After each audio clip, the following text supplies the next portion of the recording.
Netizens, kilig mode on. Si Paolo Avellino nga ba ang nasa reflection ng gintong spoon ni Kim? 20,000 pesos na pamasko ni Kim Chiu sa contestant ng It's Showtime. Binash? Fans, todo depensa. Darren Espanto, binash dahil sa closeness kay Kim Chiu? Netizens, idinawit pa si Paolo Avellino. Kim Pao fans, todo suporta. Intriga sa Kim-Darren friendship, hindi uubra. Tara, kwentuhan muli tayo.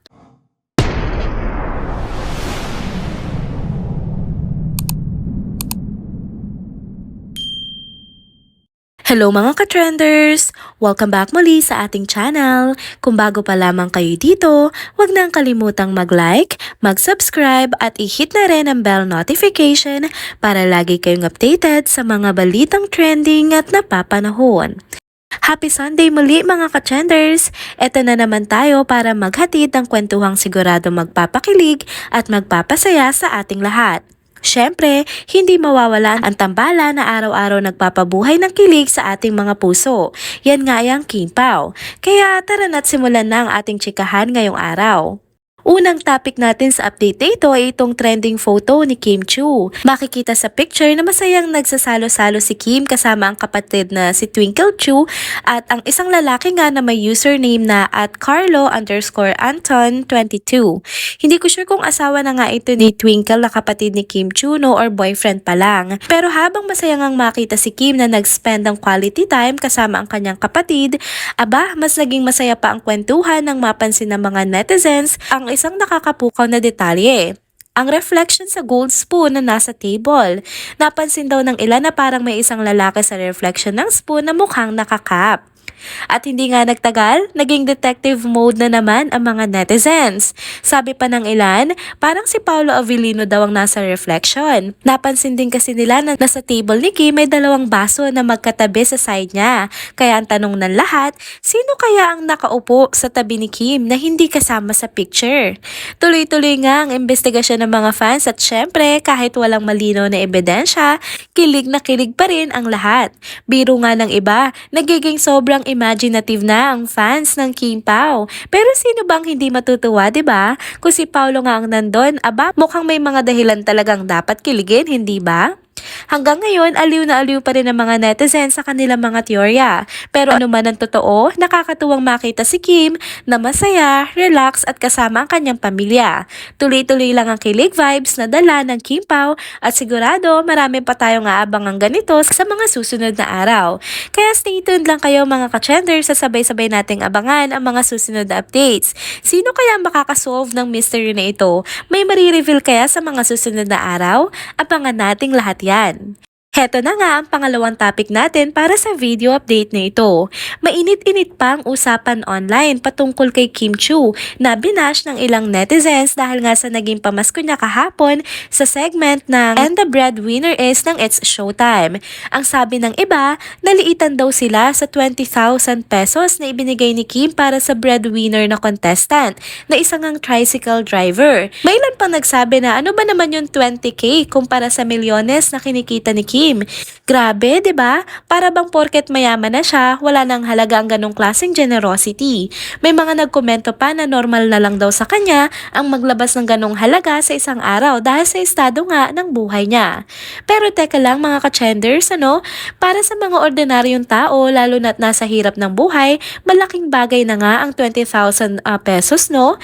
Isipin nyo na lang, isang tricycle driver na bigyan ng ganyang halaga. Sa totoo lang, hindi lahat ng artista kahit pamilyones ang kita ay may ganitong klaseng generosity. Oo, may karapatan naman silang gastusin ang pera nila sa kung saan nila gusto. Pero hindi ibig sabihin nito ay dapat maliitin ang kabutihan ng ibang tao. Alam nyo, hindi na nga bago ang pagbibigay na ito ni Kim.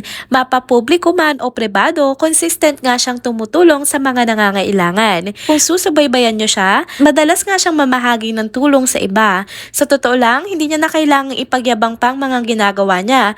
Kusang dumadaloy nga ang mga kwento ng mga taong natulungan niya na at isa na nga dito ang isang nag-viral na komento mula sa isang netizen. Ayon sa kwento ng netizen na ito, mabait talaga yang si Kim Chu. Dinagdagan pa niya ang sahod namin nung nirenovate namin bahay niya sa Batangas. O di ba? Hindi na siya kailangang ipagtanggol dahil mismo mga tao na natulungan niya ang nagsasalita para sa kanya. Ang mga ganitong kwento ang patunay na ang generosity ni Kim ay hindi pakitang tao.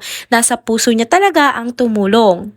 Dagdag pa dito, may mga kaibigan si Kim na nagpost sa kanilang social media accounts sa mga regalo mula sa kanya. Sobrang generous talaga ni Kim, hindi lang sa pamilya niya, no, kundi pati sa mga kaibigan at maging sa mga empleyado niya.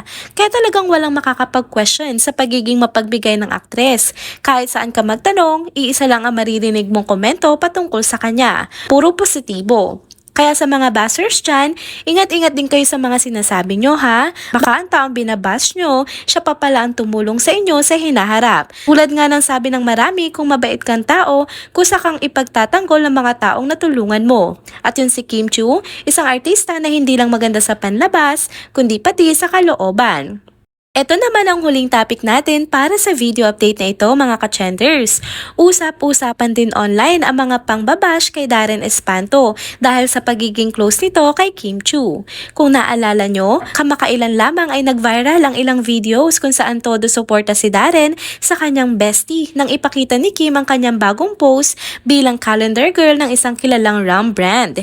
Kitang-kita kung gaano kasaya at ka-proud si Darren habang sinusuportahan si Kim sa milestone na ito. Pero syempre, hindi mawawala ang mga nega. May mga netizens na nagbigay ng di magagandang komento. Kesyo dapat daw may boundaries din ang pagiging mag-bestie at dapat daw mahiya si Darren kay Paolo Avellino. Aba, talagang idinamay pa si Paolo sa issue ha. Ang ilan pa nga ay sinabihan si Darren na para wala daw itong respeto kay Paolo. Grabe ang bigat ng mga banat na parang pilit hinahanapan ng butas ang simpleng pagiging mabuting kaibigan ni Darren. Pero hindi rin naman nagpaawat ang mga loyal na Kim Pao fan groups. Diretsahan nilang sinabi na hindi mula sa totoong Kim Pao fans ang ganitong klaseng komento.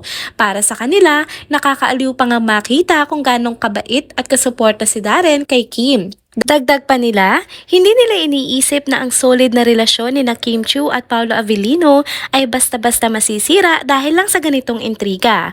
At kung tutuusin, malabo rin talagang mangyari na pagselosan ni Paolo si Darren. Sa tagal ng pagkakaibigan ni na Kim at Darren, alam na siguro ni Paolo kung gaano kahalaga ang pagkakaibigang ito. Parang walang sense gawing issue pa ang closeness nila. Kaya naman kahit may mga nagtatangkang guluhin ang magandang samahan ni na Kim, Darren at Paolo, mas nangingibabaw pa rin ang suporta at pagmamahalan sa pagitan nilang tatlo. Sa huli, wala namang ibang dapat gawin kundi ang magpakatotoo at magbigay lang ng positivity katulad ng pinapakita ng tatlong ito. Kayo ba mga ka-chenders? Anong masasabi nyo dito? Malinaw naman siguro na ang tunay na pagkakaibigan ay hindi basta-basta naapektuhan ng intriga, di ba? Kaya naman, tuloy-tuloy lang tayo sa pag-support kina Kim Chu, Paolo Avellino at Darren Espanto. And that's it mga ka-chenders. Dito na po muna nagtatapos ang ating isa na namang trending video update. Salamat sa inyong pagsubaybay at pagsama sa akin hanggang sa dulo ng video na ito. Pero bago kayo umalis, huwag niyo pong kalimutang mag-like, mag-subscribe, mag-comment at i-hit na rin ang bell notification para lagi kayong updated sa mga balitang trending at napapanahon. Kita-kits sa susunod na video. Paalam!